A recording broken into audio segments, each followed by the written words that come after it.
할렐루야. 사랑하는 대강의 가족 여러분, 오늘 하루도 하나님의 말씀과 동행하는 삶이 되길 소망합니다. 오늘 함께 나눌 하나님의 말씀은 갈라디아서 3장 21절에서 24절 말씀입니다. 그러면 율법이 하나님의 약속들과 반대되는 것이냐? 결코 그럴 수 없느니라. 만일 능히 살게 하는 율법을 주셨더라면 의가 반드시 율법으로 말미암아 쓰리라. 그러나 성경이 모든 것을 제 아래에 가두었으니 이는 예수 그리스도를 믿음으로 말미암는 약속을 믿는 자들에게 주려 함이라. 믿음이 오기 전에 우리는 율법 아래에 매인 바 되고 계시될 믿음의 때까지 갇혔느니라. 이같이 율법이 우리를 그리스도께로 인도하는 초등교사가 되어 우리로 하여금 믿음으로 말미암아 의롭다함을 얻게 하려 함이라. 아멘. 우리는 이제까지 율법과 은혜를 비교하면서 은혜를 부여잡고 살아야 한다는 것을 우리가 새겨왔습니다. 하나님께서는 율법보다는 복음으로, 법보다는 은혜로, 의무보다는 사랑으로 우리와 관계를 맺으시기를 원합니다. 그렇다면 율법은 우리에게 필요가 없는 것일까요? 구약 성경 중 율법에 관한 것들은 따로 떼어 그러면 쓰레기 처리를 해야 할까요? 예수님께서 율법에 관하여 진실로 너희에게 이르노니 천지가 없어지기 전에는 율법의 1.1획도 결코 없어지지 아니하고 다 이루리라. 그러므로 누구든지 계명 중에 지극히 작은 것 하나라도 버리고 또 그같이 사람을 가르치는 자는 천국에서 지극히 작다 일컬음을 받을 것이요 누구든지 이를 행하며 가르치는 자는 천국에서 크다 일컬음을 받으리라. 이렇게 말씀하셨습니다. 율법이 필요하다는 말씀입니다. 그 율법을 버리지 말라는 말씀입니다. 그러면 우리는 율법과 은혜의 관계를 어떻게 우리가 정리하는 것입니까? 먼저는 율법과 복음은 반대되는 것이 아닙니다. 본문 21절은 율법이 하나님의 약속들과 반대되는 것이냐? 결코 그럴 수 없느니라 라고 말씀합니다. 율법과 은혜가 반대되는 것이 아니라는 말씀입니다. 율법도 하나님께서 주셨고 은혜도 또한 하나님께 주셨습니다. 둘 다 하나님께 주신 것인데 서로 대립될 수 없는 것입니다. 다만 율법을 주신 목적이 다르고 은혜의 약속을 주신 목적이 다를 뿐입니다. 어떻게 다른지 24절에 있습니다. 이같이 율법이 우리를 그리스도께로 인도하는 초등교사가 되어 우리로 하여금 믿음으로 말미암아 의롭다함을 얻게 하려 함이라. 율법을 주신 목적은 죄인을 그리스도께로 인도하는 역할이요 은혜는 그리스도 안에서 구원을 얻게 하는 역할입니다. 그러니까 율법과 은혜, 이들이 서로 다른 역할을 가지고 있으면서도 하나님의 구속을 이루는 일에는 서로에게 필요한 조건이 되는 겁니다.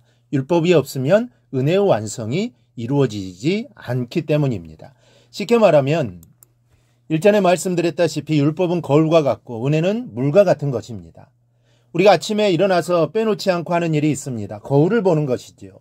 거울 앞에서 지난밤 동안에 내가 얼마나 흐트러졌는가를 살핍니다.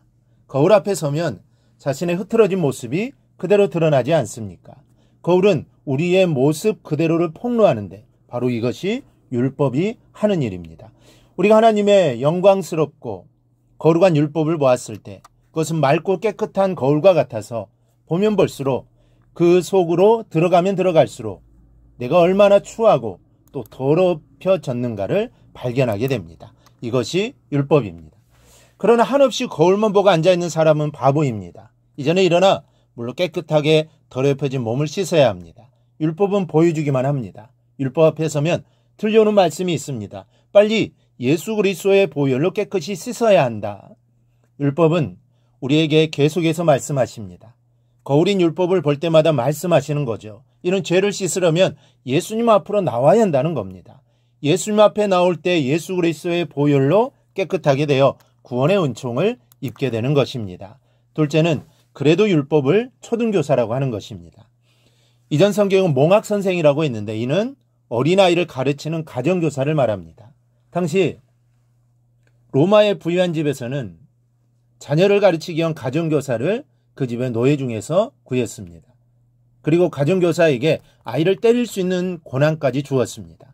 그러면 노예 가정교사는 주인의 아이를 맡아서 잘 가르치다가 아이가 어느 정도 성장하면 자기 앞가림을 할 수 있게 되면 가정교사 자리를 떠납니다. 그래서 바울은 율법을 몽학선생 초등교사로 말하는 겁니다. 율법은 사람이 그리스도의 구원에 필요하다는 것까지 알려주어서 인간으로 하여금 앞가림을 하도록 하는 역할을 하기 때문입니다. 이 철로의 역정에 보면 주인공인 기독도가 한 책을 읽으면서 막 울기 시작합니다. 갑자기 자기의 등에 무거운 짐이 얹혀져 있다는 사실을 발견한 것이죠. 근데 그 책이 바로 율법입니다. 율법을 통해서 자신이 얼마나 큰 죄인인가를 깨닫고 그래서 자기 등에 무거운 죄짐이 얹혀져 있는 것을 발견하게 된 겁니다. 그 짐을 떨쳐버리려고 애쓰지만 해결하지 못합니다. 그는 그 짐을 계속 걸머지고 허덕이면서 걸어가고 또 걸어가 빛을 지나고 작은 문을 지나고 언덕을 넘어 마침내 십자가 앞에 옵니다. 그리고 십자가 앞에 왔을 때 그 순간 기독도는 자기 등에 얹혀져 있는 그 짐이 다 풀어 없어지는 것을 체험합니다. 바로 이것입니다. 율법을 알기 전에는 자신이 죄인인 것도 무거운 짐이 얹힌 인생인 것도 모르고 삽니다. 그러나 율법으로 그것을 알게 되고 그래서 십자가를 향하게 되고 결국엔 십자가의 은혜로 죄짐을 벗고 영원히 사는 길을 얻게 되는 겁니다. 율법은 바로 이런 역할을 하는 겁니다. 그러기에 우리는 말씀을 통해 늘 내 자신을 비추어 보아야 합니다. 내가 하나님 앞에 어떻게 살아가고 있는지, 말씀대로 살고 있는지 아니면 내가 죄인인지 아닌지를 살펴야 합니다. 그리고 내가 죄인임을 알고 하나님의 은혜를 구해야 합니다. 하나님의 은혜가 필요합니다.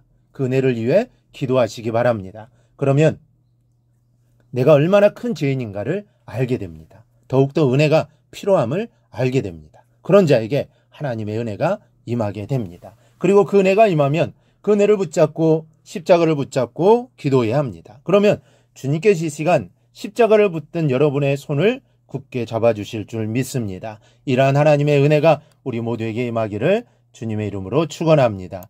오늘 묵상한 말씀을 굳게 잡고 삶으로 실천하며 살아내는 대강의 모든 성도들이 되기를 축복합니다.